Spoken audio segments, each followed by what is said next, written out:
Hello আসসালামু আলাইকুম viewers, আরও একটি নতুন ভিডিও নিয়ে আপনাদের সামনে উপস্থিত হলাম। আজকের ভিডিওতে মূলত আমি আলোচনা করব ব্রয়লার মুরগির হার্টে যেন পানি না জন্মে এর জন্য আপনারা পূর্ব প্রস্তুতি কী গ্রহণ করতে পারেন বা কী ওষুধ ব্যবহার করলে এই রোগটা আর হবে না। আপনারা যারা ব্রয়লার মুরগি পালন করেন, এখন ব্রয়লার মুরগির যে কমন রোগটি হচ্ছে সেটা হলো হার্টে পানি জমা। এই রোগটি হলে কিন্তু মুরগি এমনিতেই মারা যায় এবং এটি মূলত 15 দিন বয়সের পর থেকে বিক্রি করা পর্যন্ত যে কোনো বয়সেই হয়ে থাকে এবং এই রোগটি কিন্তু খুবই মারাত্মক। এই রোগ হলে কিন্তু মুরগিকে বাঁচানো প্রায় অসম্ভব। এজন্য এই রোগটা যেন কোনোভাবে না হয়, এজন্য আপনারা যদি পূর্ব প্রস্তুতি কিছু ওষুধ ব্যবহার করেন তাহলে আশা করি এই রোগটা অনেক কম হবে এবং এই রোগটা হলেও কিন্তু মুরগিকে ওষুধ দিয়ে সারানো সম্ভব।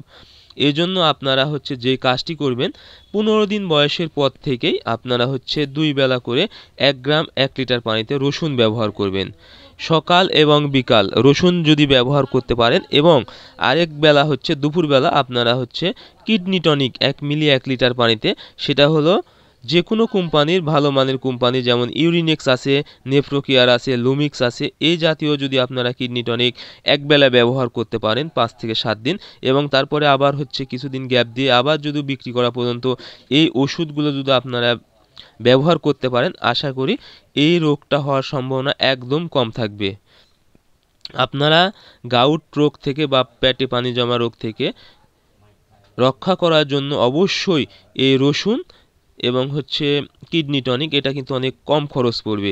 এই ওষুধটা যদি আপনারা নিয়মিত মেনটেন করতে পারেন, আশা করি আপনাদের এই পেটে পানি জমা বা হার্টে পানি জমা রোগটা অনেকাংশে কম হবে এবং মুরগি কিন্তু সুস্থ থাকবে এবং আপনারা মুরগি বিক্রি করা পর্যন্ত ওই রকম মুরগি কিন্তু মারা যাবে না।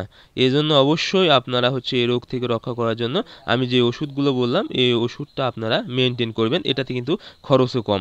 সো আজকের ভিডিও এই পর্যন্ত। আপনারা আমাদের পরবর্তী ভিডিও পেতে অবশ্যই আমাদের চ্যানেলটি সাবস্ক্রাইব করবেন। ধন্যবাদ সবাইকে। আল্লাহ হাফেজ।